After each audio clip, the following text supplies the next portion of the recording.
বন্ধুরা, আমরা যার উদ্দেশ্যে ছিল মগবাজার দেলোয়ার যান জন্তু স্যারের বাসায়। তো এর ভিতরে আমরা যে পঞ্চবটি রেল স্টেশনে আসছি, আমি আসছি, আমার সাথে যে ক্যামেরাম্যান হালিম আসছে, আর আমার সাথে আছে আমার বড় ভাই রমজান ভাই। তো রমজান ভাইয়ের কাছে যাচ্ছি আমরা। যে রমজান ভাই, আসলে আমাদের উদ্দেশ্য ছিল আমরা দেলোয়ার জাহান জন্তু স্যারের বাসায় যাব। হ্যাঁ, ওইখানে যা স্যারের সাথে স্যারের একটা সাক্ষাৎকার নেব। আপনারা আমাদের জন্য দোয়া করেন। আমরা এখন কাউন্টারের উদ্দেশ্যে রওনা দিচ্ছি। আর সম্ভবত যারা পঞ্চবটি টিকিট কাউন্টারে, মানে এখানে যে কাউন্টারে আসছেন বা যারা আসে নাই, ওইটা আসার পরে কীভাবে টিকিট করা লাগে, কী করা লাগে বা কই যাওয়া লাগে, সেই কিছু একটা জিনিস আমরা দেখাবো। আসলে এই জায়গায় আসার উদ্দেশ্যে কি, এখানে আসলে পরে আপনি রিক্সা করে যদি আসবেন, আসার পরে দেখবেন এখানে একটা লিফট আছে। লিফটকেও আপনি উপরে যেতে পারবেন, কিংবা এখানে সিঁড়ি আছে, সিঁড়িটা উপরে যেতে পারবেন। তারপরে টিকিট করবেন, তারপর আমরা লিফটটা দেখাবো আর সিঁড়িটা দেখাবো। আর এখানে বেশিক্ষণ দাঁড়াবো না, যেহেতু আবার ট্রেন আসতেছে। তো আমরা লিফট যেভাবে আপনার লিফটে উঠতে পারেন, যদি কেউ প্রতিবন্ধী হয়, প্রতিবন্ধীর জন্য অবশ্যই লিফট দেওয়া হয়, কিন্তু এখানে সবাই দেখি লিফটে উঠে। প্রতিবন্ধী বলতে এখানে সবাই লিফটে ওঠে, সিঁড়িতে কমে ওঠে। তো সবচেয়ে আমরা লিফটটা দেখাবো, যে লিফটটা এখানে আছে, আর সিঁড়িটা দেখাবো। আমরা কিন্তু সিঁড়িতে উঠবো, লিফট উঠবো না, নাকি? জি জি, আমরা লিফটেই উঠবো। লিফটে আমরা লিফটে উঠবো। সবাই যেহেতু লিফটে উঠতেছে, আমরা লিফটে উঠবো। আমি ভাবছি আজ আমরা সিঁড়িতে হাঁটবো, তারপরে ভিডিও করবো। কিন্তু রমজান ভাই একটু বলছে যে আমরা সবার মতো লিফটে যাবো, তা লিফটে আমরা উপরে যাবো। আর লিফটের ভিতরে ভিডিও করা যাবে না, তো লিফটে যাওয়ার পর্যন্ত আমরা লিফটে যেহেতু যাবো, লিফটের দিকে যাই। এই হচ্ছে লিফট, এখানে সবাই যায়। যে বলা হয়েছিল যে প্রতিবন্ধীদের জন্য লিফট দেওয়া হয়েছে, কিংবা যারা বয়স্ক তাদের জন্য লিফট দেওয়া হবে। ভালো মানুষ, এখন দেখেন সবাই, আমরা সবাই আছি, সবাই ভালো মানুষও প্রতিবন্ধী ভালো না। সুবিধা যেহেতু আছে, তাহলে কষ্ট হয় কেন করবে? এই জন্যই যাওয়া আর কি। দেখছেন এই যে লিফটে কিন্তু আরো লোক ছিল, আর চলে গেছে। আমরা যেহেতু ভিডিও বানাতে আমরা কিছু যাওয়া লাগে, সেই জন্য এই যে নাইমে আবার আমরা হাঁটতেছি। লিফটে আসার পরে এখানে সুন্দর একটা দৃশ্য। হালে এই চতুর্দিকটা একটু দেখাও, তো চতুর্দিকটা একটু দেখা, সুন্দর মনোরম পরিবেশ। এখান থেকে মনে হয় যে এখানে আসলে আর দেখা, মানে দেখার অনেক কিছু আছে, কিন্তু দেখাতে পারবো কিনা জানি না। সুন্দর পরিবেশ, সুন্দর পরিবেশ দেখেন আপনারা। একটা জিনিস কি, যদিও আমরা এই ওই আল্লাহ শিলাবালা যত কিছু করি, আমাদের যে প্রধানমন্ত্রী ছিল, প্রধানমন্ত্রী শেখ হাসিনা ছিল, তিনি যা করছে মোটামুটি ওনার কিছু কাজ কাম দেখলে প্রশংসা করা লাগে, এবং ওনাকে ধন্যবাদ জানাই এত সুন্দর কাজ বা এত সুন্দর আমাদের জন্য ব্যবস্থা করার জন্য। কিন্তু অন্যের আশেপাশের লোকজনেরা যা করছে আর কি, যার জন্য হচ্ছে ওনার এই সাজা বা ওনার এই কন্ডিশন আজকে, মূলত কাজের জন্য ওনাকে ধন্যবাদ জানানো লাগে। আর বাকি কাজের জন্য যারা যারা যে সমস্যা, এটা আপনারা জানেন, বলা লাগবে না। তো আচ্ছা, আমরা এখান থেকে আমরা টিকিট কাউন্টারে যাবো। আমরা কাউন্টারের উদ্দেশ্যে যাচ্ছি। এখানে আসার পরে এখন লিফটে যাচ্ছি, লিফটে উঠে ট্রেনে উঠলাম। আমরা লিফটে যাচ্ছি, লিফটে উঠে ট্রেনে উঠবো। রমজান ভাই কই আছে? এই যে ভাই, লিফট আছে, সিঁড়িও আছে। যারা পারবেন না সিঁড়িতে যাবে, তারা যারা লিফটের অভ্যাস আছে, তারা লিফটে যাবে। না পয়টা হাত ভেঙে নেন, হাত ভাঙেন না, লম্বা লম্বি ভাবে আমি দেওয়া যাবো না, কারণ আমার উঠতে হবে। আমরা লিফটে এখন সোজা জন্তু স্যারের বাসায় যাবো। আমরা এখন মূলত এই প্ল্যাটফর্মে আসছি। তারা কয় নম্বর? এটা 2 নম্বর। 2 নম্বরে আসছি। আমি অপেক্ষা আছি ট্রেন আসছে, পরে ট্রেনে উঠতে হবে আর কি। মানে ট্রেনে বসে এখান থেকে দেখা যায় হিমাত স্টেশন, ওই স্টেশন ট্রেনে আসতে সম্ভব নাকি না, আসে না। তো আর কি, যে হালিম আমরা সম্ভবত এটা দিয়ে ঢুকবো নাকি? প্রত্যেকটাই যে গ্রুপ করা আছে, যে কটায় স্টিলের দরজার মতো দেখা যায়। ইউটিউবার একটা সিলভার বাটনের মতন ইউটিউব যারা করে তারা জানে যে ইউটিউব সিলভার বাটনের মতো কিন্তু গেট করা। তো এই গেট দিয়ে ট্রেন আসলে পরে আমরা এই টিকিট নিয়ে ভিডিও ঢুকতে হবে। আপনাদেরকে একই অবস্থায়, একই প্রক্রিয়ায় এইভাবে এখানে এসে দাঁড়িয়ে থাকতে হবে, ট্রেন যেতে এখন না। তো আর কি, আমরা যেহেতু যাবো মগবাজার, নামতে হবে কারণ বাজার, তো এখানে এখন দাঁড়িয়ে থাকবো। আর একটু দূরে দূরে দেখবো কখন ট্রেন আসবে। যখন আসবে, যদি কপাল ভালো সিট থাকে তাহলে বসবো, আর যদি না দাঁড়িয়ে থাকে। ট্রেন না আসা পর্যন্ত আমাদের কিন্তু একটা সুযোগ আছে। ট্রেন না আসা পর্যন্ত আমাদের একটু সুযোগ আছে ঘুরে ঘুরে দেখার।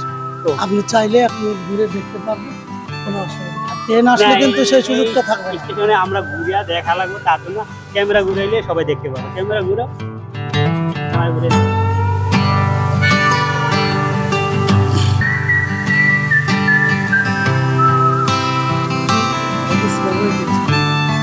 এর জন্য আরো বেশি ঠান্ডা কোন কারণে হাফ ছবি উঠে ওই যে 2000 দূর থেকে ছবি উঠেছিলাম না, এটা একটা ছবি তুলে এই একটা জিনিস দেখলাম ওর টাকা দিয়ে ফেরত দিয়েছে পাশে দিয়ে বাকি নাই সুন্দর ট্রেনে ওই দিক দিয়ে একটা আইতেছে বুঝছা, ওদিক লাইন আছে, 2 লাইনে 2টা ট্রেন আছে, মতিঝিল লাইনে এই 1 নম্বরে, ওই লাইনে 1 নম্বরে লাইন দিছ। আচ্ছা তোমাদের ট্রেন কিন্তু আছে। হ্যাঁ আমরা ট্রেন আসতেছে, আমরা এখন ট্রেনে উঠবো। দর্শক মন্ডলীরা আপনি দেখবেন সবচেয়ে একটা দারুণ দৃশ্য হইতো কি, যদি ক্যামেরা ধরা যায়, যেহেতু আমরা ট্রেনে উঠবো ধরা যাবে না, আমরা side side side side side দরজা খুলবো, দেখছো এটার উপরে যাওয়া যাবে না। আপনাকে সতর্ক করি, এই যে এটার উপরে গেলে ওই যে কোন থেকে আনসারটা পাস কল করবো, যেটার উপরে যাওয়া এটার ভিতরে গেলে ট্রেন মানে দরজা খুলবে না। এটার সামনে যদি আমরা যাই তাইলে দরজা খুলবে না। দর্শক ভুলে গেলাম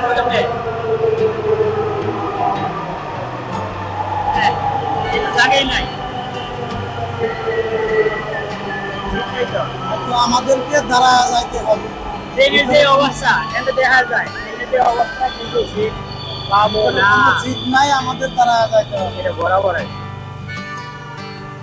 ভিতরে যে অবস্থা সিট নাই, তো দাঁড়া যাইতে হবে। টিকিটটা করে ভাই আপনি ওঠেন। ট্রেন আবার পর স্টেশন আছে আরেক স্টেশন আছে, এবারে 30 সেকেন্ডের ভিতরে আরেক স্টেশন, এত ঘন ঘন স্টেশন, তারপরে ভালো লাগে। যদিও ঝুলা ঝুলা যায় গেছি, এই যে ধারে জায়গায় ঝুলা ঝুলা যায়, বসতে পারলাম না, তারপরে ভালো লাগে, কারণ এসি আছে, এত গ্যাঞ্জাম নাই, জ্যাম নাই, কিছু নাই। খুব ভালো লাগে।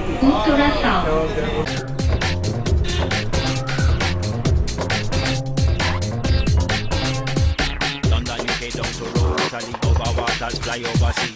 London, UK down to road, Italy over waters, fly over sea. London, UK. বন্ধুরা আমরা চলে এসেছি আমাদের গন্তব্যস্থল রেল স্টেশন কারণ বাজারে। তো এখান থেকে আমরা লিফটে যাব না, সিঁড়ি দিয়ে, তো আমরা সিঁড়িতে যেটা যাবো। সুবিধা হয়। না না সিঁড়িতে যাবো, আমরা যেহেতু লিফটে উঠছি, সিঁড়িতে দেখানো হয় নাই, সিঁড়িতে আমরা দেখাবো, আমরা এখন সিঁড়িতে যাবো। ট্রেন আমাদের ট্রেনে আসছিলাম, সেই ট্রেন চলে গেছে, অবশ্যই একটা ট্রেন যাওয়ার ট্রেন আসছে, আমরা যাওয়ার সময় এই ট্রেনে যাবো। তো এখন আমরা যাবো হচ্ছে সিঁড়িতে, নিচে নামবো, তারপর সেখান থেকে যাবো বকবাজার আর দেলোয়ার জাহান জন্টু স্যারের বাসায়। তো মূল উদ্দেশ্য দেলোয়ার জাহান জন্টু স্যারের বাসা যাওয়া, এপিসি যাওয়া। তো সেখান থেকে স্যারের একটা ইন্টারভিউ নেবো, তারপরে আমরা আবার ব্যাক করবো আমাদের এই চলেন আমরা সিঁড়ির দিকে যাই। সিঁড়িতে কোন দিকে, সাইডে? এদিকে চলেন। চলো সিঁড়ির দিকে যাই। ভাই আমরা সিঁড়ির দিকে যাই, আসেন। আমাদের সিঁড়ির সামনের দিকে, এদিক দিয়ে সিঁড়ি, তো আমরা ইচ্ছে করলেও এই কাঠ ছাড়া বেরোতে পারবো না, সামনে কাঠ আছে, হ্যাঁ? এটা তো সিঁড়ি ওইদিকে। এটা ওঠার, নামারটা এটা, ও ওঠার জন্য, এটা নামার জন্য আর একটু দূরে। তো আর আমাদের এই কি, কার্ডটা আবার জমা দিতে হবে, হ্যাঁ? না, এটা না দিয়ে হাইলে হবে না তো। আচ্ছা। আমরা যদি কারণ বাজারে টিকিট করছি, যদি মতিঝিলকে নামি, ওই টিকিট দিয়ে বাড়িতে পারবো না, তো এটা দিয়ে আমরা বাড়িতে যাবো। ইচ্ছা করলে আপনি এই এক স্টেশনের টিকিট অন্য স্টেশনকে নামার পরে বাড়িতে পারবেন না, ওই স্টেশনে আপনাকে আসতে হবে, আর ওই টিকিটটা পাস করার পর গেট খোলা হবো, তারপর বাড়িতে পারবেন। তো আমরা এখন নিচে চেকপোস্ট আছে, চেকপোস্টে চেক করবো, তারপরে যাবো। এই হলো সিঁড়ির দর্শক মন্ডলীরা, আমরা এখন সিঁড়ি দিয়ে নামতেছি। এটা হলো সেই সিঁড়ি। এটা পাঁচ পাঁচ করতে হবে। করতে হবে, পাঁচ। পাঁচ না করলে বের হতে দিবে না। ও এটা নিয়ে যায় একবারে, বাড়িতে দিব না, না না, এটা পাঁচ করলে দেবো। হ্যাঁ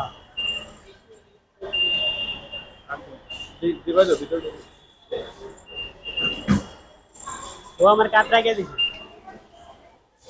ভাবছিলাম যে এটা সেটা না, ভাবছিলাম কার্ডটা কার্ডটা জমা দিতে হলো। কার্ডটা ভাবছিলাম যে কার্ডটা নিয়ে দেখাবো, কিন্তু না, কার্ড কিন্তু রেখে দিল। কার্ড জমা না দিলে আমাদের বের হতে দেয় না। কার্ড জমা দিছি, তারপরে বের হতে দিচ্ছে। কার্ড আগে পাঁচ করতে দেবো, কার্ডের মেশিনে ঢুকে দেবো, কার্ড রেখে দিব, তারপর আপনার বাড়িতে দিব। এই হচ্ছে সিস্টেম। আমরা আবার লিফটে নামবো নাকি? হ্যাঁ, লিফটেই নাম। রাইট।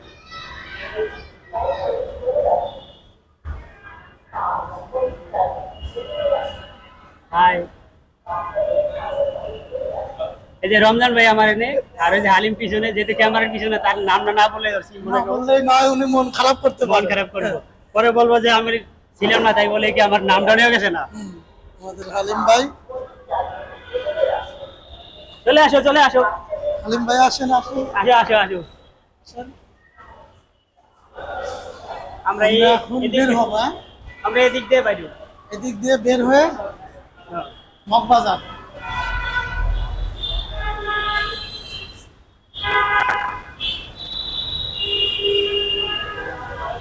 আসি, আমরা এদিক দিয়ে বের হয়ে এখন মগবাজার যাবো, হ্যাঁ? আসি কারণ বাজার পান, এই যে এটি কিন্তু পরিষ্কার পানিতে ধুইছে, জোরে হাতে পিছিয়ে পরে মাথাটা বাং করতেছি না, আস্তে আস্তে হাঁটা লাগবো।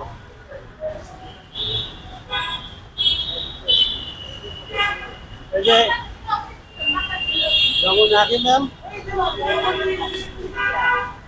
এসি কি রে, একটু খুলে লাগে। আছে, অন আছে, এখন কি অন করতেছে? আচ্ছা, চলতে আছে, চলবেই তো। আমরা যেহেতু সিঁড়িতে নামবো, সিঁড়িটা ধ্যান দরকার আছে। যারা দর্শক, যারা আমরা এটা দেখার পরে যারা এদিক দিয়ে আসবো, তারা তো জায়গাটা চিনে লাগবো, কারণ বলে নামার পরে এই যে আপনাদের এই প্রান্তে ভাই সাবধান, আপনি দেখে শুনে নেবেন। বন্ধুরা, এই যে আমরা নেমেছি কারণ বাজার, এই যে কারণ বাজার, বাহ, ওই যে পানিটাও কারণ দূষিত বাজার হয়েছে, পিচ্ছা পড়ে যায় দিয়া। এই যে কারণ বাজার নামলে সর্বপ্রথম 4 রাস্তার মাথা, ওই এই আপলা যখন নাইলা হইলো, এদিক দিয়ে গেলে পাবেন হইলো যমুনা ফিউচার পার্ক, আর এই যে সোনারগাঁ, এই জায়গায় নামলে, এই যে আপনি কারণ বাজার নামবেন, কারণ বাজার নামলে পরে যারা চিনেন তো চিনেন, না চিনলে এই জায়গাতে নামবে, এই রুটটা পারে, ওই পাশে আছে যমুনা ফিউচার পার্ক। আরে আমার হাতের এই ডাইন পাশে আছে শেরাটন হোটেল, শেরাটন হোটেল। আর একটু সামনের দিকে গেলে কারণ বাজার, তারপরে আছে এফডিসি। তো এফডিসি উদ্দেশ্যে আমরা এখন যাবো, তো চলো ওইদিকে যাই। আমরা এখন বিচিতে ঢুক।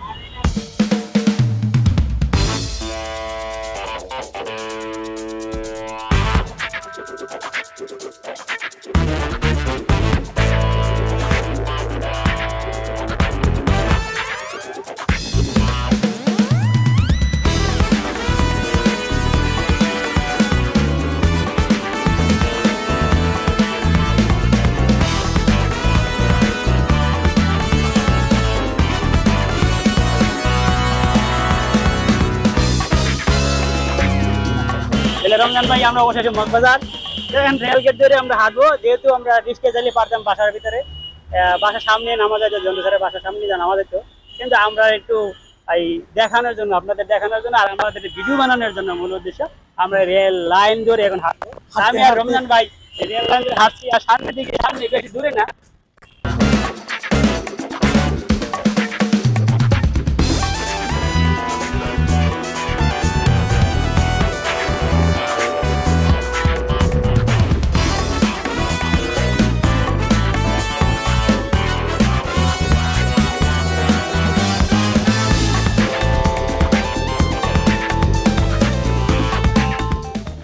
স্যার আসসালামু আলাইকুম। ওয়ালাইকুম আসসালাম। স্যার আপনি কেমন আছেন? আছি, আল্লাহর রহমতে ভালো আছি।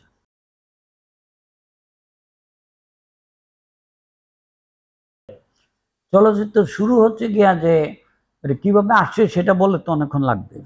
চলচ্চিত্র শুরু আমি একটি ছবি দিয়ে আরম্ভ করেছিলাম। আমি সেই ছবির প্রযোজক, সেই ছবির পরিচালক, সেই ছবির কাহিনীকার, সেই ছবির সংলাপ রচয়িতা, চিত্রনাট্যকার। তো ছবিটার নাম ছিল লিডার। এই লিডার ছবিতে শাবানা আর প্রবীণ মিত্রকে নিয়েছিলাম। যে কোনো কারণে অনেক শুটিং করার পর ছবিটি হয় নাই, শেষ হয় নাই, ওইটা আর কোনোদিন মুক্তির খাতায় যেতে পারে নাই। তো পরবর্তীতে আরেকজন প্রযোজক আসলেন, তরুণ সাহেব, জেমস প্রোডাকশনে উনি একজন পার্টনার ছিলেন। উনি আমাকে এসে বলল যে আপনি একটা ছবি করেন, আমি প্রডিউসার। কী ধরনের অ্যাকশন বেজ থাকলে বলে, অ্যাকশন বেজে আমি একটা গল্প লিখলাম। আমি বললাম গল্প লিখছি, শুনবেন না? শুনুন না, আপনি তো গল্পকার, শুনুন না, সুন্দর কিনা বেশ ভালো করেন। কাকে নেবেন? ওয়াসিম শাবানাকে নেবেন। তো ছবিটার নাম বন্দুক। হ্যাঁ, এই বন্দুক দিয়ে আমার পরিচালনার শুরু হয়। তারপর সেকেন্ড বন্দুকের পরেই যমুনা ফিল্মস কর্পোরেশনের ছবি বিক্রমী সাহেব এবং এবি সিদ্দিকী সাহেব ওর কর্ণধার, ওরা আমার কাছ থেকে একটা গল্প নিল। গল্পটার নাম রাজদুলারি। হ্যাঁ, এই রাজদুলারি মুক্তির পর আমার পিছিয়ে ইন্ডাস্ট্রির লোকজন লাইন ধরে গেল যে গল্প দেন, গল্প দেন। তারপর লিখলাম সবুজ সাথী, সকাল সন্ধ্যা, সবগুলি সুপারহিট। এগুলি দিয়ে আমি গল্পকার হিসেবে এখন পর্যন্ত আছি এবং পরিচালক হিসেবেও আমি এখন পর্যন্ত আছি। আমার প্রথম ছবি মুক্তি পেয়েছে বোধহয় 78-এ। 78 মানে এখানে 22 বছর আর 24 বছর, মানে 45-50 বছরের মতো হয়েছে আর কি। বা 72-তে আসছে, মুক্তি পেয়েছে 78-এ, কিন্তু 72-তে চলচ্চিত্র লিডার নিয়ে আসছিল। অদ্যাবধি আছে 54-60 বছরের মতো। আপনার চলচ্চিত্র সংখ্যা কয়টি? আমার চলচ্চিত্রের সংখ্যা 79। 79। আপনি কিন্তু করেছেন, আরো অনেক চলচ্চিত্র আপনি লিখছেন, অনেকে বানিয়ে নিজে অন্যদের নামে দিয়েছেন। স্যার, আপনার চলচ্চিত্র গল্প এবং গান কয়টি? গল্প 300-র উপরে, গল্প 300-র উপরে, আর গান প্রায় 3000। 3000? 2.5 থেকে 3000, গণি নেই এরকমই। আমি তো 80টা ছবি করলাম, 80টা ছবির গানই তো প্রায় 1000। 7টা 8টা 10টা করে গান হলেই তো 1000 গান তো আমার ছবি। আর বাকি ও ইন্ডাস্ট্রির বহু ছবির গান আমি লিখেছি। আপনার ছবির সব গান কি আপনি নিজেই লিখছেন? আমার ছবির সব গান আমি লিখেছি, অন্যদের ছবিতে অন্য লিখছে, আমিও লিখেছি। এম এ মালিক লিখেছে আর আমি, অন্য কেউ না। স্যার, আপনার নিজ পড়াশোনা থেকে কয়টি চলচ্চিত্র নির্মাণ করেছেন? 26টা। 26টি। এই একই পড়াশোনা থেকে এমন 26টি তার বেশি চলচ্চিত্র তৈরি করছে এমন কোন পড়াশোনা আছে নাকি? না। শুধু আপনার পড়াশোনা থেকে সবচেয়ে বেশি পড়াশোনা? হ্যাঁ হ্যাঁ, অন্যান্য পড়াশোনা 4টা 5টা 2টা এরকম। স্যার, এখন আপনার হাতে কয়টি চলচ্চিত্র আছে? এখন আমার হাতে অপারেশন জ্যাকপট আছে, ওটা প্রায় শেষ, এবং আরেকটি ছবি 2 মা নামে একটি ছবি আরম্ভ করব। প্রযোজক ঠিক আছেন, উনি ছবিটি করবে, গল্প শুনে পছন্দ করেছে। ছবিটি অপারেশন জ্যাকপটের প্রযোজক স্বপন চৌধুরী, উনি খুব ভালো মানুষ, অত্যন্ত ভালো মানুষ। তো উনি ছবিটি করার জন্য আমাকে বলেছে, গল্প শুনে আমি করব। জ্যাকপটের কেমন অবস্থা, কি পরিস্থিতি আছে? শেষ, 1-2টা দৃশ্য বাকি আছে, শেষ। মুক্তির কোনো মুক্তি এটা প্রযোজক জানে, আমি জানি না। আমরা জানি যে আপনার 2 ছেলে 1 মেয়ে, তাদের মধ্যে চলচ্চিত্রে বড় ছেলে চলচ্চিত্রে আসছে, চলচ্চিত্রে সাইমন জাহান, উনি পরিচালক। একটি ছবি মুক্তিও পেয়েছে, টাইম মেশিন। আমরা জানি টাইম মেশিন ছবিটা পরিচালক সাইমন ভাই। আরো ছবি ওনার হাতে আছে কি? না। স্যার, আপনার দর্শকদের সম্বন্ধে যদি কিছু বলতেন। আপনার দর্শকদের সম্বন্ধে যদি কিছু বলতেন। দর্শকদের কাছে তো একটাই কথা, আপনারা আমাদের ছবি দেখেন, আপনার ছবি দেখলে আমরা ছবি বানাবো এবং বানাতে উৎসাহ পাবো, এবং আপনারা ছবি যদি না দেখেন তাহলে আমরা চলচ্চিত্র বানাতে পারবো না। দর্শকদের কাছে ছবি যদি ভালো লাগে, মানুষের কাছে শুনে তার ছবিটা দেখবেন, এবং আপনারা হলে গিয়ে ছবি দেখলে যে কোনো ছবিতে কিছু না কিছু একটা জিনিস পাবেন। আমরা কিছুদিন আগে দেখলাম ভারতীয় চলচ্চিত্র বাংলাদেশে প্রদর্শন করা হয়, তো বর্তমান অবস্থায় কি এটা সম্ভব কিনা? এটা জানি না, বর্তমানে তো মানে সরকার পরিবর্তন হয়েছে, এখন এই সরকার ভারতীয় ছবি দেবে কিনা এটা ওরা জানে। যদি দেয় আপনাদের কোনো প্রতিবাদ থাকবে কিনা? দেখছিলাম না, এখন একবার তো আমরা প্রতিবাদ করেছি, তো এটা আসছে। তো আমার দেশে ওই হিন্দি ছবি চলুক, হিন্দি ছবি তো পিওর হিন্দি না, ওখানে উর্দু মিশ্রিত। ওই পিওর হিন্দি হলে ওদের ধর্মীয় ছবিগুলো হিন্দি ভাষায় হয়, আর এগুলো উর্দু হিন্দি এগুলি মিক্স করে ছবিটি হয়। কারণ ভারতে অনেক লোক আছে যে উর্দু ভাষায় কথা বলে, এই জন্য ওটা মিক্স করে ওরা করে। তো এইখানে এইসব ছবি আমার দেশে চলুক অন্তত আমি মনের থেকে চাই না, কারণ ওইগুলিতে উর্দু মিশ্রিত, এবং উর্দু ভাষার জন্য আমাদের ভাষা আন্দোলন হয়েছিল, ওর এগেনস্টে অনেক ভাষা আন্দোলন করে অনেক আমাদের ছাত্র ভাইয়েরা গুলি খেয়ে মৃত্যুবরণ করেছে, শহীদ হয়েছে। তো এই ভাষার জন্য লড়াই করে ওরা যদি মরে থাকে, এখন এই ভাষার চলচ্চিত্র আমার দেশে আসবে, ওদের আত্মা তো কষ্ট পাবে। এই জন্যে আমি চাই না যে এগুলি চলুক, যদি আসে আসবে, প্রতিবাদ করব না। আপনি এখন প্রতিবাদ করবেন না, হঠাৎ আগে প্রতিবাদ করতেন, আপনি ছিলেন, প্রতিবাদ করার তো কিছু হয় না, ছবি তো চলছে। আপনি প্রতিবাদটা আপনি জানাচ্ছেন, সেই জন্য আপনাকে ধন্যবাদ। আমরা চাই বাংলা চলচ্চিত্র চলুক, বাংলা চলচ্চিত্রের প্রাণ পুরুষ আপনারা, আপনাদেরও যে অনুসারী আছে তারও বাংলা চলচ্চিত্রকে আর এগিয়ে নিয়ে যান, এই বলে আমরা কথা শেষ করলাম। শেষ করো। আসসালামু আলাইকুম। ওয়ালাইকুম আসসালাম, ধন্যবাদ।